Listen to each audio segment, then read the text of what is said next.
Match খেলা হয়ে গেছে, আউটস্ট্যান্ডিং পারফরমেন্স করেছে। এবার ইন্ডিয়ার পারফরমেন্সটা কীভাবে দেখছো হোয়াইট বলে, মানে রেড বলে এত ফেলিওরের পর হোয়াইট বলে? দেখো, ইন্ডিয়ার বেসিক থিং হচ্ছে অ্যাবসেন্স অফ বুমরা। ইন্ডিয়ার বোলিং সেরকম খারাপ হচ্ছে না ভালোই, কিন্তু মোহাম্মদ শামি যদি ফুল বোলিং ফিট না হয় তাহলে কিন্তু আলটিমেটলি সমস্যা হবে।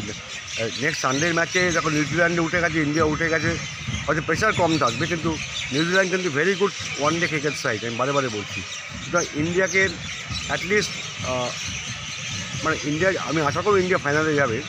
ইন্ডিয়াকে আরও ডেভেলপ করতে হবে, মানে ওপেনিং স্লটটাতে সেটা করতে হবে। কোন কোন জায়গায় ডেফিসিয়েন্সি আছে। Virat Kohli back in form, আমার মনে হয় ইন্ডিয়া তো আমি আশা করি ফাইনালে যাবে। আর বিরাট কোহলি যেভাবে ফর্মে ফিরল, মানে সেটাকে কতটা অ্যাডভান্টেজ ইন্ডিয়ার ক্ষেত্রে? বিরাট কোহলি খেলার সবচেয়ে বড় গুণ ও ফিনিশ করে আসে। দেখো শ্রেয়াস আয়ারও খেললো, ও খেললো, শ্রেয়াস আয়ার খুব সুন্দর খেললো সিঙ্গলস নিয়ে, কিন্তু ফিনিশ করলো না।